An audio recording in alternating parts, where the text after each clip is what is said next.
Sihitaji msamaha wako. Nakuhitaji wewe. Hivi nyinyi wanawake mnahitaji nini hasa kwa mwanamume? Na ni kipi kinachong'ang'aniwa? Na nishakwambia niko busy na mambo yangu. Tumeona kuna future. Upendo, ukarimu, pamoja na heshima kwa wanaume kama hao. We, mlima Buibui upanda mwenyewe speda. Ndio hivyo. Nyumba yake ndiyo utakayeleta amani ya moyoni.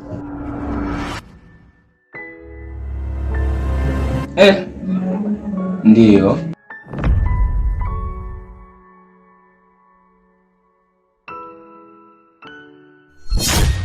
Yananizidia penzi maradhi, shindwa zuia machozi nalia, karibia kitanzi najizuia.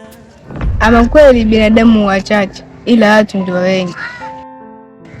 Usihuzunike, maana maisha ni mzunguko, na kila aliyekufanya ubaya atalipa kwa ubaya wake. Kwani haki ya ukweli ipo kwa Mwenyezi Mungu na hawezi kukuuzia damu. Ni kweli kabisa unavyosema dada yangu Riziki. Maana mapenzi ya kweli hayahitaji watu wawili wakamilifu, bali yanahitaji ukweli, uaminifu, heshima na moyo wa kusamehe. Ila aliyekataa ujauzito uliokuwa tumboni nitaishi kwa kumchukia.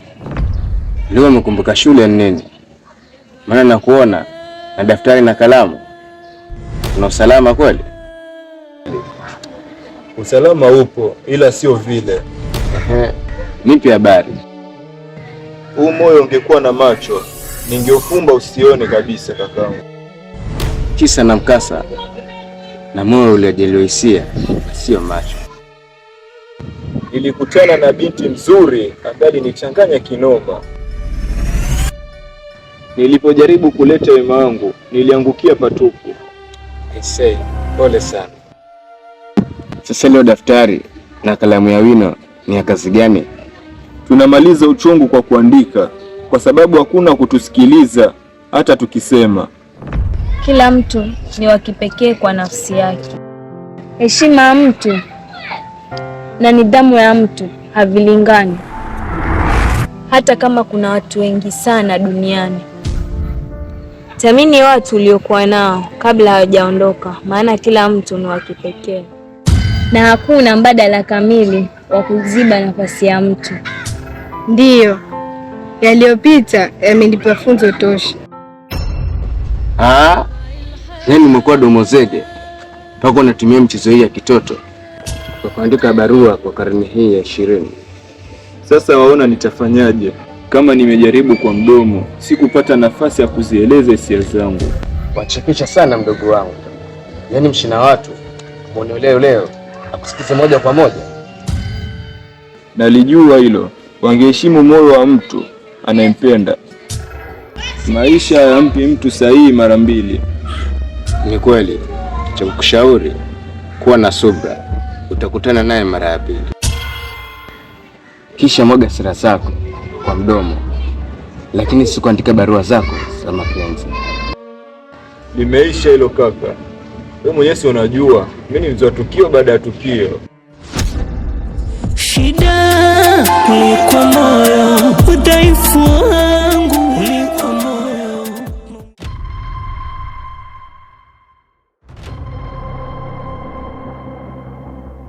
Ulichonieleza uko na uhakika nacho au ulinimisi kuniona?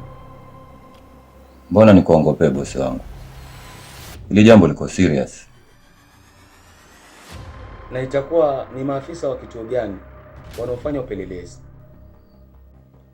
Polisi kutoka eneo la Likoni Mombasa, wakiwa katika operesheni 2 tofauti za kukomesha usafirishaji wa madawa ya kulevya. Ni kipi hicho cha pili? Wakiwa watoto wadogo sana kuwatumia kwa biashara haramu. Tena ni watoto wenye umri mdogo sana. Ni wakati wa operesheni zilizotekelezwa na maafisa wa kituo cha polisi cha Inuka. katika maeneo ya Dudus na Texas.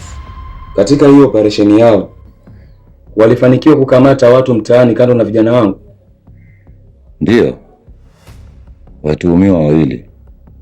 Wa kwanza ni mtoto wa mzee Sudi na John. Walikamatwa mitaani katika eneo la Texas karibu na kivuko wakiwa na bangi aina mbalimbali. Kitaa kimeanza kuchangamka sasa. Mtoto wa mzee Sudi akiwa na nusu 7 za mirungi ya bangi na John akiwa na mirungi mikubwa 10. Aidha, vipande 50 vidogo vya bangi vilipatikana vimefichwa kwenye begi la kahawia. Sawa, tunatakiwa tuwe makini sana. Na mtuhumiwa wa tatu akiwa ni Sefu alikamatwa katika eneo la Dudus akiwa na mirungi 15 mikubwa ya bangi. Na watuhumiwa wote watatu wamezuiliwa kituo cha polisi cha Inuka wakisubiri kufikishwa mahakamani. Babli, asante kwa taarifa. Nitaitisha kikao kwa vijana wangu wote. Ni sawa boss, hakuna shida. Perfect. This round tunatakiwa kuwa makini sana, maana disco limeingia Masai. Don't you worry boss. Kibu ndugu yangu, kweli nimeamini ya kwamba katika kila laheri basi kuna sehemu haiondoki, na sikubaki na hata tawi la kushikilia. Yote niliyakata kwa mikono wangu na kujihadhari na kuumiza, kuvunja nyoyo za watu. Na kuna wengine hawana pa kulalamika na pa kushtaki kuhusu huzuni zao na maumivu yao isipokuwa kwa Allah pekee. Ikiwa na maana kwa kitendo nilichomfanyia Bahati. Hiyo ndo maana yangu. Usipojifunza na mitihani inayokukumba, maumivu yatajirudia yale yale pa kujifunza. Sasa nitaanzaje kwenda kwao na kuomba radhi?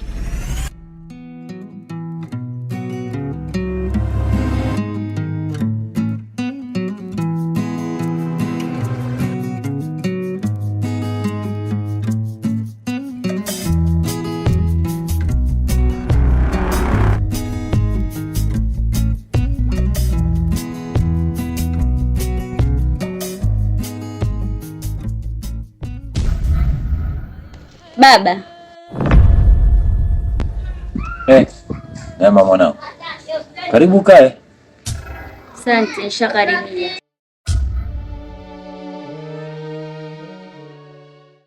Shikamo baba. Marahaba mwanangu. Vipi utokako? Kwema? Kwema, japo si kwema vile. Kuna shida gani tena? Ile siku nilipokuja na kurudi nyumbani, sikuwapata ndugu zangu. Unamaanisha Samson na Skudani? Ndiyo, na sijui alipoelekea. Usijali, utaishi na mimi. Nashukuru kusikia hivyo baba. Afwan mwanangu. Hapa alikuwa anatoka. Sasa itakuwaje? Kwa kuwa nimekuona, hata safari ninairisha mwanangu. Ndio maana nakupenda baba yangu. Nakupenda pia. Na kosa nililolifanya nilikusudia nikiwa na akili zangu timamu.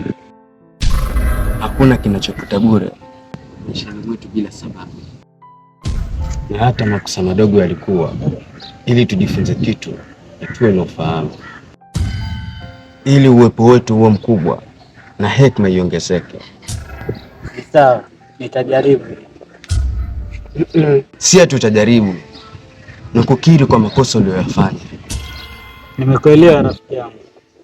Nikiona watu wanakuchukia, sitani kwa sababu ati wewe ni mbaya, bali kwa sababu uwepo wako unafuta uwepo wao. Kumbe waliona hilo. Anyway, nenda kamwombe msamaha Bahati. Shida ulikuwa moyo, udhaifu wangu ulikuwa moyo. Kuna wakati kimya chako kinapiga kelele. lakini hakuna anayesikia isipokuwa wewe. Na pia kuna maumivu hayaponi haraka, ila tukifunga macho. Maua, kila kitu kiko sawa isipokuwa wewe na moyo wako. Na mbaya zaidi, unasafiria kilomita 1 katika njia isiyokuwa sahihi, huku ukiamini uko kwenye mwelekeo sahihi. Sikatai, mimi sio chaguo lako. Hilo ni la kuzingatia zaidi. Kumbe walitambua mimi sio chaguo lako. Kinachoumiza ni kuwa ulimhitaji kwenye maisha yako yote, lakini alikuhitaji kwa muda wa kupita tu. Usijikaze, lia. To this point, namshukuru. Aliondoka kwa sababu Mungu izakuwa hakuwa mpango wangu. Mungu ataniletea waheri. Utakuzingatia Maua. Utanisamehe kiupande wako.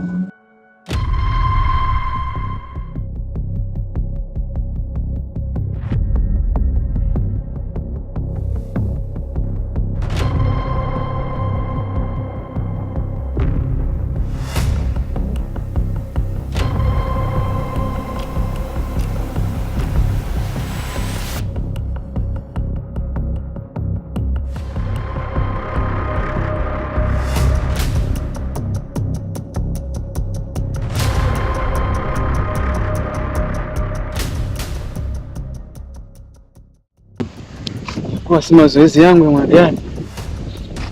Naponea chukuchuku wangenikamata.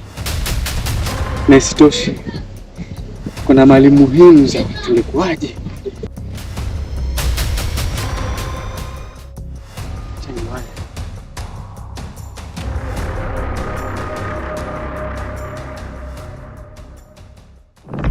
Sihitaji msamaha wako, na kuhitaji wewe. Hivi nyinyi wanawake mnahitaji nini haswa kwa mwanamume? Na ni kipi kinachong'ang'aniwa? Na nishakwambia niko busy na mambo yangu. Tumeona kuna future, upendo, ukarimu pamoja na heshima kwa wanaume kama hao. We mlima wa buibui upanda mwenyewe Spider. Ndio hivyo, na mimi ndio Spider. Mbaki ni wewe utakayeleta amani ya moyo.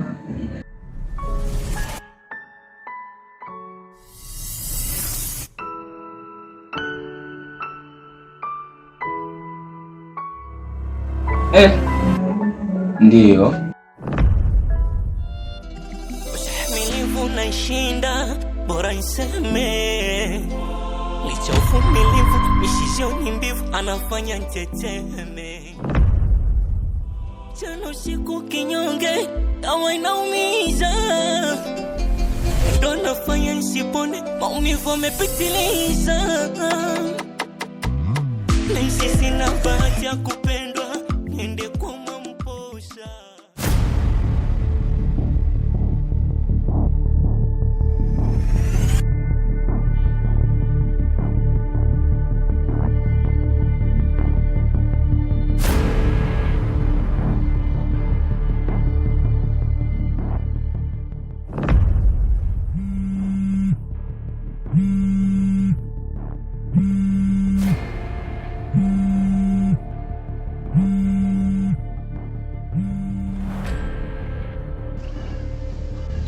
Halo boss. Hello. Hello, uko wapi? Kuna nini? Maana nafuatiliwa na mapolisi. Na isitoshe, najua niko na mali zako muhimu sana. Ziwekee ulinzi stakabadhi zangu.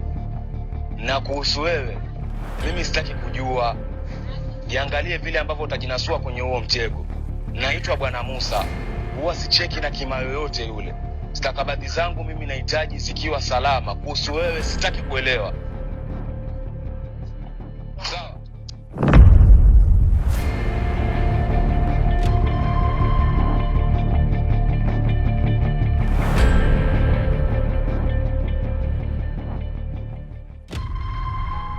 Mimi naona ule mtego ni kama umenitega mimi mwenyewe.